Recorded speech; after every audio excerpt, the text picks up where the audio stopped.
میری جو آیت کریمہ پڑھی، رب تبارک و تعالیٰ اپنے پاک کلام میں اعلان کر رہا ہے مثل الذین ينفقون فی سبیل اللہ کمثل حبۃ،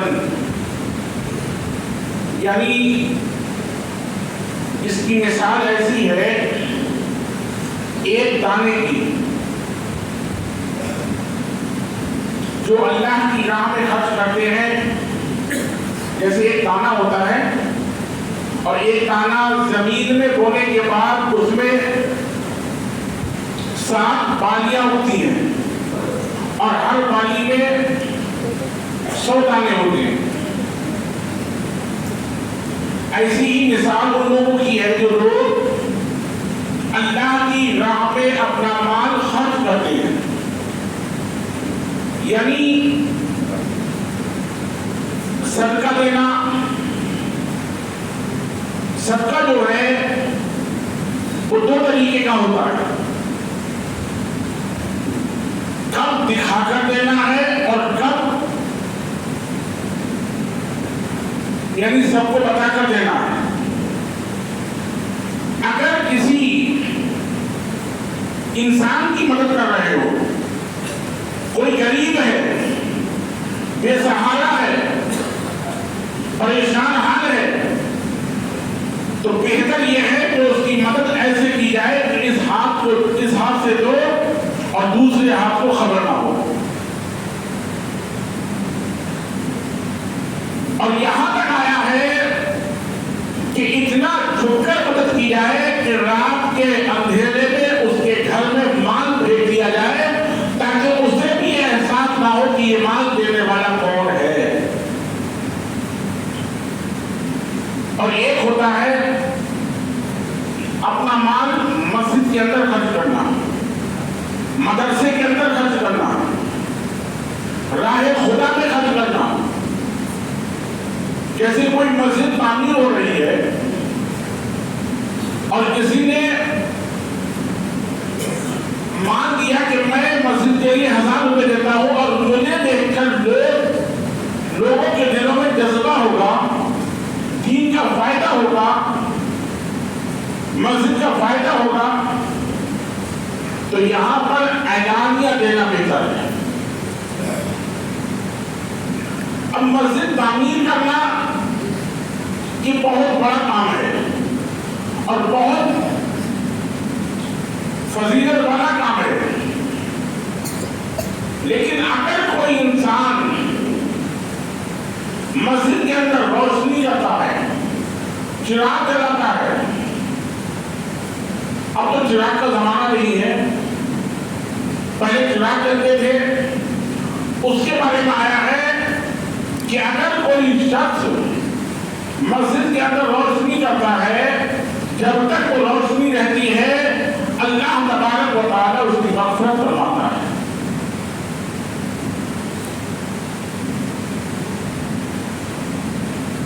اللہ تبارک و تعالیٰ اس کی مغفرت فرماتا ہے.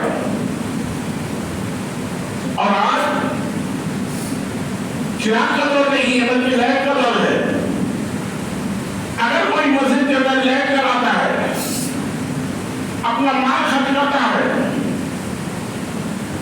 تو یقیناً جب تک اس کا مال مسجد میں استعمال ہوگا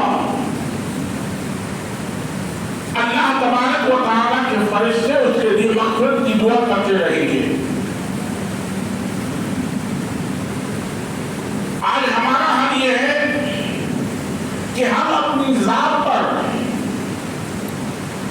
خرچ کرنے کے لیے بڑے امیر ہوتے ہیں. اگر بات اللہ کی راہ کیا جائے تو ہم سب سے بڑے غریب ہوتے ہیں. اور جو لوگ اللہ سے تجارت کرتے ہیں وہ نہ یہاں پریشان رہتے ہیں نہ قبر کے اندر پریشان رہتے ہیں. کوئی یہاں بھی کامیاب. اب تجارت کیسی؟ حضرت موسیٰ علیہ السلام کے زمانے کا ایک واقعہ ہے. ایک انسان بڑا پریشان حال تھا، بڑا غریب تھا، انہوں نے موسیٰ علیہ السلام سے کہا کہ آپ تو اللہ کے کریم ہیں، اللہ سے بات کرتے ہیں، جب میرے بارے میں پوچھو کیا میرے نصیب میں کچھ ہے یا نہیں ہے؟ موسیٰ علیہ السلام جب کوہ طور پر گئے اور اس انسان کے بارے میں پوچھا تو اللہ تبارک و تعالیٰ نے کہا اس سے کہو کہ اس کے نصیب میں بہت تھوڑا ہے اور اسی پر وہ صبر کرے۔ موسیٰ علیہ السلام آئے اور آنے کے بعد کہا کہ تمہارے نصیب میں مختصر ہے۔ اس انسان نے کہا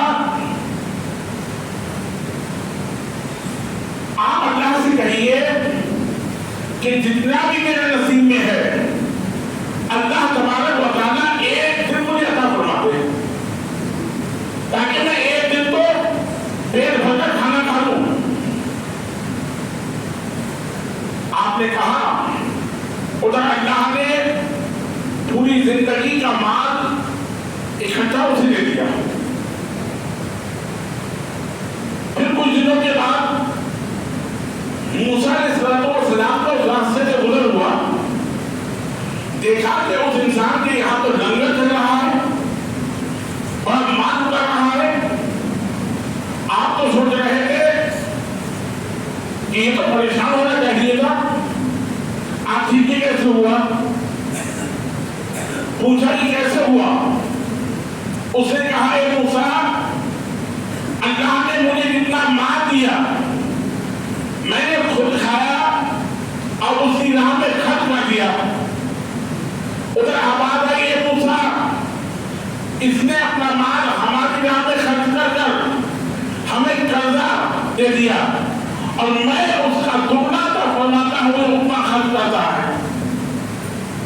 تو اللہ کی راہ میں جب مال خرچ کیا جاتا ہے تو اللہ تبارک و تعالیٰ اس کا 70 گنا عطا فرماتا ہے، اور اتنا ہی نہیں اس سے بھی کہیں زیادہ عطا فرماتا ہے۔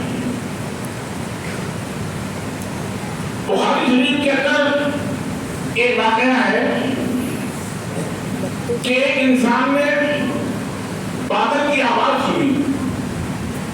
بادل نے کہا کہ فلاں کے کھیت میں بارش ہونا ہے۔ بادل پہاڑ پر گئے اور پانی برسا۔ اب وہ انسان حیران ہے کہ آواز تو یہ آئی تھی کہ فلاں شخص کے کھیت میں پانی جانا ہے، یہ تو پتھر ہے، یہاں پر بارش ہو رہی ہے۔ وہ پانی پہاڑوں سے بہتا ہوا جب چلا تو وہ انسان بھی پانی کے سہارے چلا، دیکھا کہ ایک انسان کے کھیت میں وہ پانی جا رہا تھا۔ اب اس انسان نے جا کر پوچھا کہ تمہارا نام کیا ہے، تاکہ پہلے بات پکی ہو جائے۔ جب اس نے اپنا نام بتایا تو کہا میں نے تمہارا نام بادلوں سے سنا تھا، بادل آپس میں گفتگو کر رہے تھے کہ فلاں کے کھیت میں بارش ہونا ہے، آخر تم کون سا نیک عمل کرتے ہو؟ اس نے کہا میں کوئی نیک عمل نہیں کرتا ہوں، بس اتنا کرتا ہوں کہ اللہ تبارک و تعالیٰ مجھے جتنا مال دیتا ہے میں اس کے 3 حصے کرتا ہوں۔ ایک حصہ اپنے اہل و عیال کے لیے رکھتا ہوں اور ایک حصہ دوبارہ کھیتی کے لیے رکھتا ہوں اور تیسرا حصہ میں اللہ کی راہ میں خرچ کرتا ہوں۔ تیسرا حصہ میں اللہ کی راہ میں خرچ کرتا ہوں۔ تو پتہ چلا کہ جو لوگ اللہ کی راہ میں خرچ کرتے ہیں اور اللہ جس سے چاہتا ہے، ہر کسی کا مال خرچ نہیں ہوتا ہے، اللہ جس کے دل میں ڈالتا ہے اور جس سے کام لینا ہوتا ہے۔ اور یہ تو بہت خوش نصیب لوگ ہیں کہ جو اللہ کی راہ میں خرچ کرتے ہیں۔ غریبوں کی مدد کرتے ہیں، یتیموں کی مدد کرتے ہیں، مدرسوں میں دیتے ہیں، مسجدوں میں دیتے ہیں. اور یہی وہ مال ہے جس مال کا کوئی حساب و کتاب نہیں ہوگا. نہیں تو یاد رکھو، اگر اپنی ذات پر مال خرچ کیا ہے، فضول خرچی کیا ہے، تو کل اس کا حساب و کتاب دینا پڑے گا. لیکن اگر مال اللہ کی راہ میں خرچ کیا ہے، غریبوں کی مدد کی ہے، تو اس مال کا کوئی حساب و کتاب نہیں ہوگا. اب آپ دیکھ رہے ہیں وضو خانے کا لنٹر ہے، جگہ جگہ سے گر رہا ہے، ہر آدمی دیکھتا ہے ارے گر رہا ہے. اگر یہ لنٹر کسی کے گھر کا ہوتا تو اب تک ہوتا ہی نہیں ہوتا، کیونکہ وہ انسان کا خود کا گھر ہے. اسے ڈر ہوتا کہ یہ گر جائے گا تو چوٹ لگ جائے گی. لیکن یہاں ہر انسان دیکھتا ہے کہ یار یہ ہونے کا ہے، یہ ہونے کا ہے. اب کرائے کون؟ کوئی آسمان سے تو آئے گا نہیں. یہ آپ لوگوں کی ذمہ داری ہے، پورے محلے کی ذمہ داری ہے. باتیں بنانا بڑی آسان ہوتی ہے، لیکن اس پر عمل کرنا بہت مشکل ہوتا ہے. یاد رکھو، لن تنالوا البر حتى تنفقوا مما تحبون. جو لوگ اللہ کی راہ میں اپنا مال خرچ کرتے ہیں، یقیناً اللہ کی راہ میں اپنا پسندیدہ مال خرچ کرنا چاہیے، جو سب سے زیادہ محبوب ہو، جو سب سے زیادہ پسندیدہ ہو.